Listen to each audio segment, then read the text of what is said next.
നമസ്കാരം. ലോകം ഇന്ന് സംസാരിക്കുന്നത് ഒരു യുദ്ധത്തെക്കുറിച്ചല്ല, ഒരു തിരഞ്ഞെടുപ്പിനെ കുറിച്ചുമല്ല, ഒരു മാപ്പിനെ കുറിച്ചാണ്.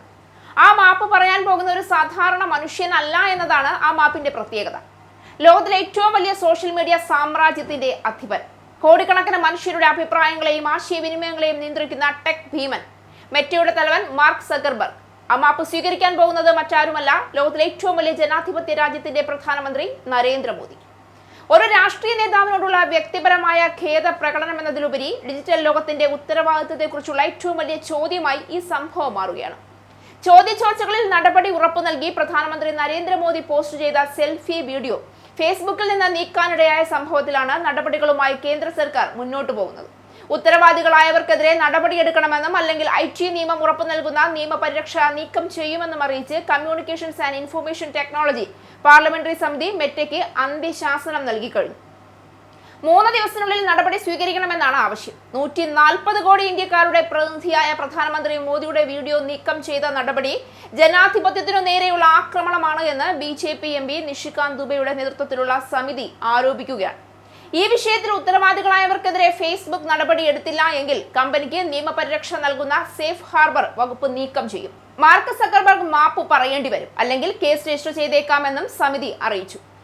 അപ്പോൾ എന്താണ് സേഫ് ഹാർബർ പരിരക്ഷ എന്ന് ആദ്യം അറിയേണ്ടതുണ്ട്. സോഷ്യൽ മീഡിയ പ്ലാറ്റ്ഫോമുകൾ, സെർച്ച് എഞ്ചിനുകൾ, വെബ്സൈറ്റുകൾ, ഇന്റർനെറ്റ് സർവീസ് പ്രൊവൈഡർമാർ തുടങ്ങിയ ഇന്റർമീഡിയറ്റുകൾക്ക് ഉപയോക്താക്കൾ പോസ്റ്റ് ചെയ്യുന്ന ഉള്ളടക്കത്തിന്റെ ഉത്തരവാദിത്തത്തിൽ നിന്ന് നൽകുന്ന നിയമപരമായ സംരക്ഷണമാണ് IT നിയമത്തിലെ സെക്ഷൻ 79 പറയുന്ന സേഫ് ഹാർബർ സംരക്ഷണം. അതേസമയം ഈ സംഭവത്തിൽ വിശദീകരണം നൽകുന്നതിന് മെറ്റ കമ്പനിയുടെ ആഗോള നേതൃസംഘം ഡൽഹിയിലെത്തിയിട്ടുമുണ്ട്. മെറ്റയുടെ പബ്ലിക് പോളിസി മേധാവി ജോയൽ കപ്ലാനും ഇക്കൂട്ടത്തിലുണ്ട് എന്നാണ് വിവരം. ബുധൻ, വ്യാഴം ദിവസങ്ങളിൽ സംഘം തലസ്ഥാനത്തുണ്ടാകുമെന്നും കമ്പനിയോട് വിശദീകരണം ചോദിക്കുമെന്നും കേന്ദ്ര IT സെക്രട്ടറി S കൃഷ്ണൻ പറഞ്ഞു. പ്രധാനമന്ത്രി നരേന്ദ്രമോദിയുടെ ജൂലൈ 23 വീഡിയോ കുറച്ചു സമയത്തേക്ക് നീക്കം ചെയ്തതിന്റെ പേരിലാണ് കേന്ദ്രം കർശന നടപടികളുമായി മുന്നോട്ടു പോകുന്നത്. സംഭവത്തിൽ മെറ്റ നേരത്തെ ക്ഷമാപണം നടത്തിയിരുന്നു. എന്നാൽ ഈ സംഭവത്തിൽ കമ്പനി ചൂണ്ടിക്കാണിച്ച സാങ്കേതിക തകരാറിനെ കുറിച്ച് വിശദീകരിക്കുന്ന രേഖാമൂലമുള്ള റിപ്പോർട്ടും ഒപ്പം പോസ്റ്റ് നീക്കം ചെയ്തതുമായി ബന്ധപ്പെട്ട് രേഖാമൂലമുള്ള മാപ്പപേക്ഷയും സർക്കാർ ആവശ്യപ്പെട്ടേക്കുമെന്നാണ് വിവരങ്ങൾ. സോഷ്യൽ മീഡിയ വെറും ആശയവിനിമയത്തിനുള്ള വേദിയല്ല ഇന്നത് തിരഞ്ഞെടുപ്പുകളെ സ്വാധീനിക്കുന്ന ശക്തിയാണ്. ഭരണകൂടങ്ങളെ സമ്മർദ്ദത്തിലാക്കുന്ന ആയുധമാണ്. ജനങ്ങളുടെ മനസ്സിൽ സംശയങ്ങളും വിശ്വാസങ്ങളും ഒരുപോലെ വിതയ്ക്കാൻ നിമിഷ നേരം കൊണ്ട് കഴിയുന്ന അതിശക്തമായ സംവിധാനമായി മാറിയിരിക്കുകയാണ് സോഷ്യൽ മീഡിയ. അത്തരമൊരു സംവിധാനത്തിന്റെ നിയന്ത്രണം കൈവശമുള്ള കമ്പനിക്കെതിരെ ഇന്ത്യയിൽ ഉയരുന്ന ചോദ്യങ്ങൾ ചെറുതല്ല.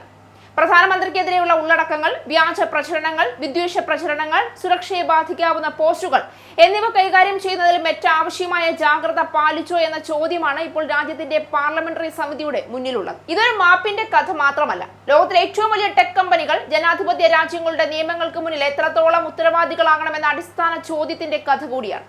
ഡിജിറ്റൽ യുഗത്തിൽ അധികാരം സർക്കാരുകൾക്ക് മാത്രമല്ല, സാങ്കേതിക കമ്പനികൾക്കും ഉണ്ടെന്ന യാഥാർത്ഥ്യത്തിൽ ആ അധികാരത്തിന് നിയന്ത്രണവും ഉത്തരവാദിത്വവും വേണമെന്ന് ഇന്ത്യ വീണ്ടും ശക്തമായി ലോകത്തെ ഓർമ്മിപ്പിക്കുകയാണ്.